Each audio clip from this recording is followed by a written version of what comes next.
Hey everybody, this episode of Cooking with the Wolfpack is brought to you by our partners at Jealous Devil Charcoal. Jealous Devil Charcoal, pure as heaven, but hotter than hell. Go check them out at www.jealousdevil.com. Hey everybody, welcome back to Cooking with the Wolfpack, Wolfpack West. Wolfpack Ranch West. And today we're going to be making one of my favorites of traditional Japanese dish, pork katsu. Well, but we're going to redneck it up a little bit from our roots at Wolfpack Ranch South because we're going to make redneck pork katsu. So stay tuned for this episode of Cooking with the Wolfpack.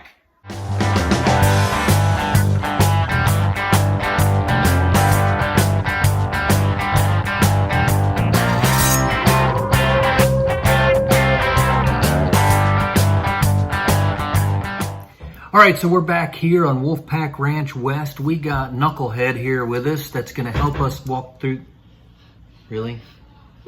us through this pork katsu. Now, chicken, right, Lori, is kind of the more traditional. Well, I wouldn't say more traditional. It's definitely my favorite. I would choose chicken, but today we're doing pork chop. We're doing pork chop. You know, the humble pork chop. The lesser white meat. The other white meat. You know, the pork chop, when you think about it, is kind of a useless piece of meat. It's not even its own category of meat. I mean, it's like the other white meat. Exactly. It's not like beef, it's what's for dinner. It's the other white meat. It's kind of useless when you think about it. So we need to add flavor to it. It's got no personality without some kind of flavor, right? We gotta spruce it up. We gotta spruce up the pork chop. So we're gonna make redneck katsu, and we're gonna walk you through the steps of doing that in 1 second. So stay tuned. All right, so step one is to pound out your pork. I'm using my special little helper. She's kind of an elf, right? It's Christmas season. You're kind of an elf. Well, you're short and cute. Okay, so we're gonna pound the katsu. So what I want you to do is take a piece of parchment paper like this, and I want you to put your pork chop down on it. You take the little pounder thing. This is like a meat tenderizer or like a meat hammer kind of thing. I'm gonna fold the parchment paper over like this. Now I want you to pound it flat. Yeah, you gotta whack. Come on, hit it. Come on, hit it, hit it, hit it, hit it, hit it. Yeah, there you go. Keep going. Keep going. What we're trying to do is get it down to like 1/4 of an inch. All right, that's good. All right, can I check it now? Yeah, so here's a technique I want to teach you though. You want to kind of pound and pull at the same time. So you kind of want to do it like this so it stretches the meat out a little bit. It's gonna almost double in size from where we were before. Is this scaring you? No? Okay. You know, you're an elf of very few words. So, you're going to take it now, and let's see how paper thin that is now. Look how paper thin that is now. So now, the next, look, can you see through it? Can't see through it. So now what we're going to do, I've already pre-pounded out a lot of these, so for the sake of time, what makes this the redneck katsu is to put on some dry rub. Now I'm using the Cool Smoke Everything rub from Tuffy Stone. Have you met Tuffy before? You have not. Okay, neither have I, but I've eaten at his restaurant. It's really good stuff. But this is a really nice, well-balanced, kind of sweet. Smell that. Smell good? Yeah, she doesn't like anything like this. But anyway, we're gonna just kind of sprinkle. I'm gonna hold about 12 inches above the pork chop because, again, pork chops are flavorless. No personality, no ambition. The other white meat, we gotta add some panache to it. So I'm gonna just sprinkle on this side, sprinkle on this side, flip it over, sprinkle this side. That's what the difference in Japanese traditional katsu and the Wolfpack redneck katsu. They don't add a seasoning like this. Japanese katsu is basically like Did you almost fall? Mm-hmm. Okay. Almost like schnitzel in Europe, right? Rednecks might call it like country fried steak, but it's not really country fried steak because we're not putting the country fried coating on the outside of it. We're putting panko. So we are redneckifying the outside of the pork, and then we'll be back to show you the dredging process and the frying process. So stay tuned.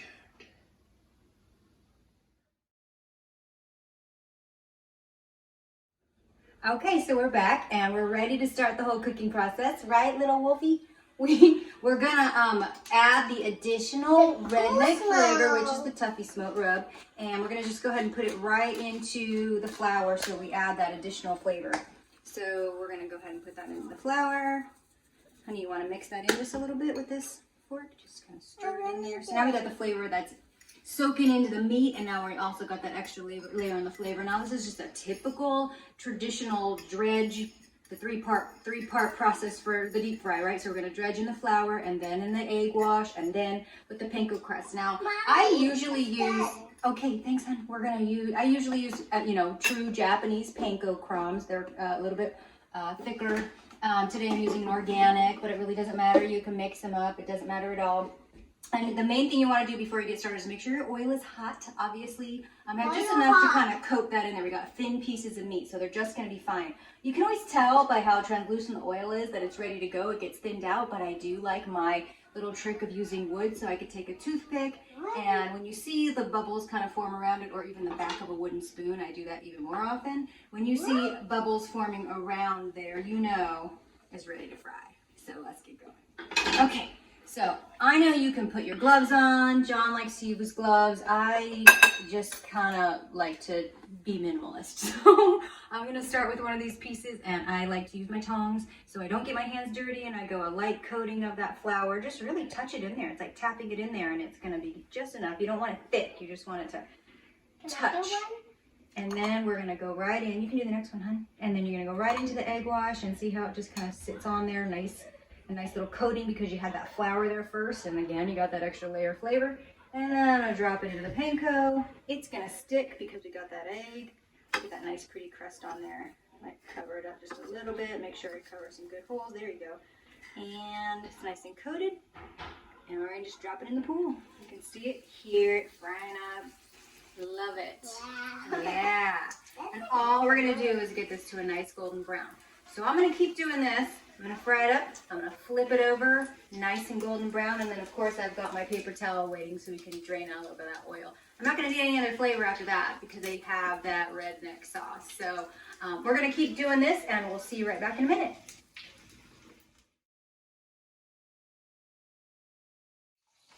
All right, we're back here cooking with the wolf pack. We got Lila now doing the dredge.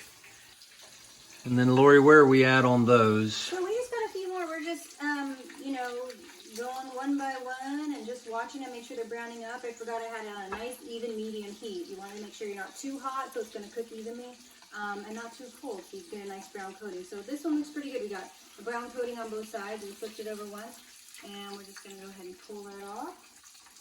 Let that sit a little bit while we take care and baby the rest of them here. I'm waiting for Lila to get another one in the pan.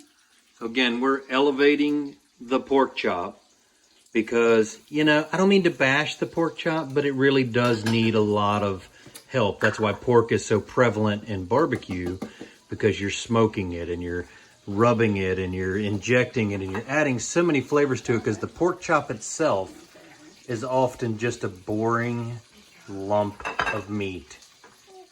All right, we'll be back for the final bite here in just a minute. I'll let them keep working, so stay tuned.